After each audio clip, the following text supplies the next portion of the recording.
Para jamaah sekalian yang disayangi Allah dan dicintai Allah, pada pertemuan yang lalu kita membahas tentang nusyuz, yakni durhaka seorang istri kepada suami. Seperti yang kita bahas dan kita terangkan pada pertemuan yang lalu, nusyuz atau durhaka itu seorang istri kepada suami, definisinya adalah seorang istri yang menentang kehendak suami, tidak ada alasan yang dapat diterima menurut hukum syara. Jadi kalau ada seorang suami memerintahkan kepada istrinya dan perintah itu bukan sesuatu yang dilarang oleh syariat, tidak dilarang oleh syariat, kemudian sang istri tidak mau melaksanakannya tanpa ada halangan apapun yang tidak bertentangan dengan syara, maka itu adalah hukumnya nusyuz atau istri yang durhaka. Apabila telah nampak kedurhakaan seorang istri, kita bahas pada pertemuan yang lalu, maka suami akan memberikan beberapa nasihat. Yang pertama adalah sang suami itu memberikan nasihat dengan lisan, dengan lisan. Dan yang paling baik adalah memberikan contoh langsung. Lisanul hali afsahu min lisanil maqal. Memberikan contoh yang baik itu lebih efektif daripada cuman omongan saja. Jadi kalau kita umpama kepingin istri kita sholat, rajin sholat, maka kita dulu yang mencontohkan. Kita sebagai suami mencontohkan kepada istri kita untuk menjadi orang yang rajin sholat. Kalau kita kepingin istri kita itu ucapannya baik, maka kita contohkan dulu kita punya ucapan baik. Ya, kalau istri kita itu kepingin kita perilakunya sopan, maka kita mesti sebagai suami harus sopan dulu. Itu ya. Lisanul hal afsahu min lisanil maqal. Memberikan contoh dengan tingkah laku itu lebih efektif daripada hanya cuman omongan. Kemudian apabila sudah dinasihati dengan cara yang baik, diberikan contoh yang baik, tapi sang istri ini nampak juga kedurhakaannya, makin menentang, makin berani dengan suaminya, makin melanggar syariat, maka cara yang kedua adalah naik dengan berpisah tempat tidur. Bukan istri yang keluar kamar, tapi sang suami yang keluar kamar. Ya, itu perhatikan, bukan istri yang keluar kamar, suami yang keluar kamar. Nah, berpisah tempat tidur.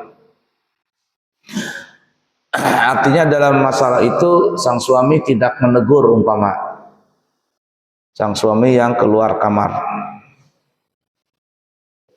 Kalau seandainya tidak juga berubah, diberikan nasihat tidak mau, malah berani melawan, diberikan contoh juga enggak mau nurut dan sebagainya, kemudian sampai berpisah tempat tidur juga enggak mengerti juga nih istri karena keras kepala sekali, maka ambil tindakan yang tegas, yaitu kemarin dibolehkan untuk memukul sang istri tadi dengan syarat satu, pukulan itu adalah pukulan yang tidak melukai badan, baik luka luar ataupun luka dalam, memar, bukan juga memar, patah tulang, ya, itu tidak boleh semuanya. Kemudian yang kedua syaratnya memukul di areal yang banyak daging, yakni bukan di areal badan yang ada rongga seperti kepala, leher, dada dan sampai selang tangan. Itu tidak boleh. Kemudian yang ketiga ini ulama tasawuf menambahkan tidak boleh lebih daripada 3 kali. Nah, walaupun dibolehkan seperti itu, namun para ulama kita menyarankan jangan sampai memukul istri. Walaupun ya umpama di dalam Islam itu kalau sudah nampak kedurhakaan seorang istri tidak bisa lagi dimaafkan, maka level yang ketiga adalah bisa dengan tegas, yaitu memukul yang kita sebutkan tadi syarat-syaratnya. Itu pun kata ulama dihindarkan. Kenapa? Karena ya kurang baik.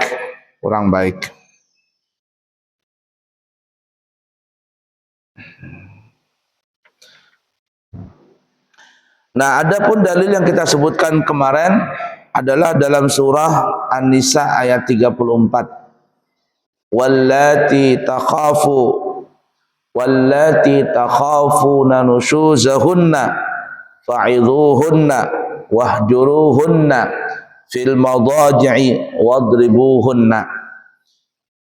Dan wanita-wanita, istri-istri yang kalian khawatirkan akan nusyuznya, akan durhakanya, nampak telah kedurhakannya, maka satu, nasihati mereka dulu. Kalau tidak mampu, maka naik level kedua, yaitu dengan berpisah tempat tidur. Dan yang ketiga, kalau tidak bisa juga, maka dibolehkan bagi kalian untuk memukul mereka dengan syarat yang kita sebutkan tadi. Nah, cuman tadi kata ulama, level yang ketiga ini sebaiknya dihindari. Nah, kenapa dihindari? Nah, karena disebutkan di dalam riwayat Imam Ahmad dan Imam Tirmidzi, Nabi kita bersabda, akmalul mu'minina imanan ahsanuhum khuluqa wa khiyarukum linisaikum.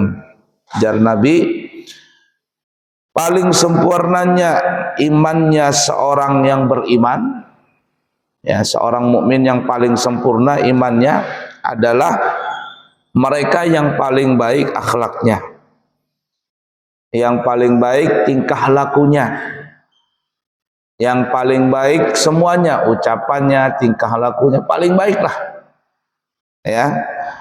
Dan orang-orang yang paling terpilih di antara kalian, yang paling terpilih di antara kalian adalah orang yang paling baik juga pergaulannya dengan istri-istrinya, dengan istri-istri mereka. Nah, jadi laki-laki yang sempurna itu imannya adalah baik akhlaknya, ucapannya, tingkah lakunya baik. Dan laki-laki yang sejati adalah yang paling baik juga kepada istri-istri mereka. Istri mereka. Nah, itu ya. Jadi lembutlah, perempuan itu memang diciptakan dengan kelembutan, ya. Kita sebagai laki-laki memang harus berlembut-lembut. Bismillahirrahmanirrahim. Alhamdulillah. Alhamdulillah. Kemudian disebutkan di dalam hadis Imam Ibnu Majah dan Imam Tirmidzi, bersumber daripada Ummu Salamah, Nabi kita Muhammad sallallahu alaihi wasallam bersabda, ayyumam ra'atin matat wa zawjuha radin anha dakhalatil jannah. Siapa jua seorang istri yang dia meninggal dunia dan suaminya ridha dengan apa yang dia lakukan bersama suaminya ketika hidup, maka niscaya dipastikan seorang perempuan itu masuk surga. Jadi perempuan itu memang paling gampang masuk surga. Karena perempuan tidak dituntut untuk mencari nafkah, tidak. Dia dituntut cuma meminta. Kita yang memberi. Nah, itu laki-laki perempuan. Gampang saja masuk surganya. Kalau suaminya ridha, selesai sudah urusan. Kalau sholat 5 waktu, puasa mah itu nggak usah ditanya lagi, itu kan kewajiban dalam Islam. Nah, kewajiban itu memang tidak boleh ditawar-tawar. Nah, cuman masalah suaminya ridha dengan istrinya, ini yang paling luar biasa. Kalau ingin melihat suami yang baik, itu dua saja sifatnya yang ini. Kalau dua ini ada, berarti laki-laki itu baik. Laki-laki itu baik, suami itu baik. Yang pertama, suami itu tidak berbohong. Suami itu tidak suka berbohong. Baik bohong dengan ucapan atau tingkah laku. Nah, itu sifat pertama bagi seorang suami yang baik. Yang kedua adalah bertanggung jawab. Bertanggung jawab. Nah, dua sifat ini ada, selesai sudah tuh. Suami itu baik sudah, cukup dikatakan sangat baik, cukup bahkan sangat baik. Kalau seorang istri melihat suaminya ada dua sifat ini, selesai sudah, cukup sudah, terus bahagia dia sudah. Tidak usah lagi meminta suaminya ini, itu dan sebagainya. Nah, cuman masalahnya perempuan-perempuan zaman sekarang ini menilai suaminya itu baik atau tidak, itu standarnya TikTok, standarnya Facebook dan sebagainya. Suami yang baik itu adalah suami yang tahu tanggal memberikan hadiah setiap tanggal ulang tahun istri. Suami yang baik itu adalah yang suka memberikan hadiah kepada istri. Suami yang baik itu adalah suka memberikan uang kepada istri. Pokoknya standarnya begitu semua itu. Standarnya begitu semuanya. Yang urusan-urusan receh seperti itu tuh. Nah, itu tuh. Terkadang ada suami itu nggak tahu kapan tanggal istrinya ulang tahun. Terkadang ada gitu. Kalau dia sudah menikah itu dia tidak lagi fokus yang seperti receh-receh seperti itu. Yang dia fokus gimana supaya istrinya ini bisa hidup layak seperti orang, seperti istri orang lain. Dia berusaha untuk bisa membelikan pakaian yang pantas buat istrinya. Dia berusaha untuk membelikan perhiasan untuk istrinya yang pantas. Dia membelikan perabotan rumah tangga yang pantas buat istrinya. Istrinya minta AC dibelikan, minta kulkas dibelikan, diusahakan seperti itu. Bahkan terkadang ya, kalau suami yang sudah seperti itu tanggung jawabnya luar biasa, mungkin ekonominya di bawah, dia tidak lagi memikirkan penampilan, tidak lagi memikirkan penampilan. Biar hitam legam sudah, tidak apa-apa sudah, yang penting istrinya bisa bahagia dengan kemauannya dia. Nah, ini sifat, kalau ada dua sifat ini di antara suami. Yang pertama, jangan suka bohong suami. Yang kedua, bertanggung jawab. Maka suami itu baik sudah. Baik sudah. Kalau kewajiban dalam Islam jangan ditanya. Sholat, puasa itu mesti ya. Itu mesti sudah. Kemudian untuk bagi istri, kalau ada dua sifat ini bagi sang istri, istri itu baik sudah. Kita nih ya sebagai suami nih ya, melihat dua sifat ini dari istri kita, baik sudah istri kita itu dah. Jangan lagi minta yang aneh-aneh. Yang pertama, istri itu jujur. Perempuan itu kalau jujur aman sudah. Tapi kebanyakan perempuan itu banyak bermuka dua. Kalau laki-laki pandai berbohong, perempuan itu lebih hebat pandai berbohong. Kalau laki-laki itu bisa pandai berselingkuh, perempuan itu berkali-kali lipat lebih pandai dia berselingkuh. Nah itu tuh, ngeri perempuan itu. Nah perempuan itu kalau dia suka bohong, selesai sudah urusan. Jadi selama istri itu dia jujur, ucapannya, tingkah lakunya, itu sudah baik perempuan itu. Yang kedua, ini jarang dimiliki oleh perempuan. Walaupun ada tapi jarang.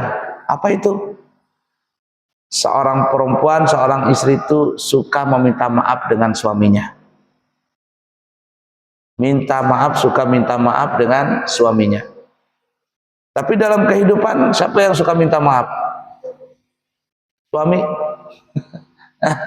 Makanya ada istilah perempuan itu nggak pernah salah. Kalau dia salah, suami yang salah. Padahal disebutkan dalam riwayat itu kan dikatakan perempuan itu tidak bisa tidur kecuali dia minta maaf dengan suaminya. Kalau dia sudah bisa minta maaf, bagus tuh. Nah itu tuh. Tapi perempuan itu tidak pernah minta maaf. Jarang minta maaf. Minta maaf pun cuma hari raya aja itu pun malu-malu dia minta maaf. Suaminya yang datangin dulu, bukan istri yang datangin suami. Salaman kata suaminya. Suaminya minta maaf, baru istrinya minta maaf juga. Salah itu. Nah jadi kalau dua sifat ini ada, jangan lagi suami minta yang lebih-lebih dari istri tadi. Apa yang pertama tadi? Jujur. Karena perempuan itu pandai sekali berbohong. Yang kedua, suka minta maaf. Kalau istri itu suka minta maaf dengan suaminya, Masya Allah. Baik itu istri tadi.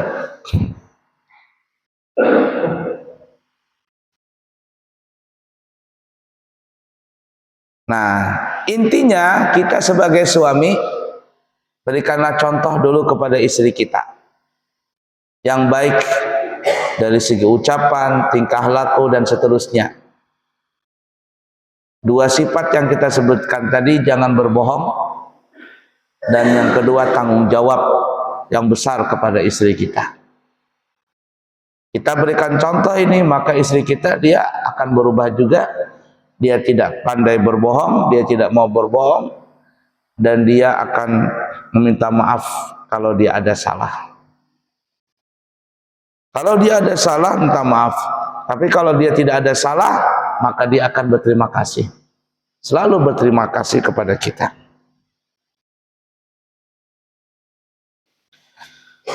Baik, sekarang kita masuk pembahasan yang baru. Kalau seandainya keretakan di rumah tangga itu tidak bisa lagi dimaafkan.